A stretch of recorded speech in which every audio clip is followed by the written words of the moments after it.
CBS 17 is your local election headquarters, and a new face to state politics already having an impact on North Carolina's fierce battle for Senate. Yeah, combat veteran Majorie Eastman says her experience overseas sets her apart from all of the other leading Republicans in this race. Capitol reporter Michael Hyland is covering this, of course, and joins us live in Raleigh with much more on why she is running. Michael.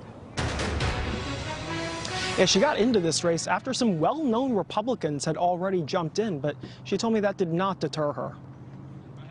Majorie K. Eastman. As an Army veteran who served tours in Iraq and Afghanistan, Majorie Eastman says she made a big decision last summer. When the fall of Afghanistan took place, it was, to me, the straw that broke the camel's back. She's now running for the Republican nomination for the state's open U.S. Senate seat, up against better-known figures like former Governor Pat McCrory, Congressman Ted Budd, and former Congressman Mark Walker. But she raised more money than Walker in the last quarter, and a super PAC has reported spending more than $1 million to help her win. We need an outsider, we need a fresh voice, and we need a combat veteran that understands. She says the Russian invasion of Ukraine underscores the need to elect someone with her experience. I asked her about former President Trump calling Vladimir Putin pretty smart as the invasion began. Congressman Budd has faced criticism this week after telling me Putin is evil, but also very intelligent. Do you think it was appropriate to use those words to describe him as this was going on? Well, I'll tell you what I think about Vladimir Putin. He's a thug.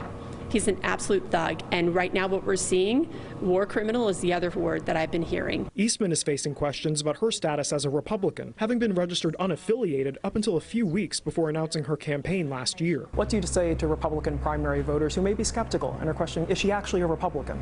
Yeah, so I actually registered as a Republican when I was in college many years ago, and I was registered unaffiliated when I was in the military and when I was a veteran advocate and military spouse, because it's a long-standing tradition. Whoever wins on the Republican side will face Democrat Sherry Beasley in the fall. The primary is coming up on May 17th. Live in Raleigh, Michael Hyland, CBS 17 News. All right, a lot of people in that race. Michael, thank you. And Clay Aiken made it official today, jumping into the race to succeed Democratic Congressman David Price. Aiken is known across the country for his time on American Idol, and he ran for Congress once before. That was in 2014, but did not succeed in that race. Aiken is among 8 Democrats who've already filed in this race. The filing period ends tomorrow. A man accused in a string of robberies in Raleigh is now under arrest. Police say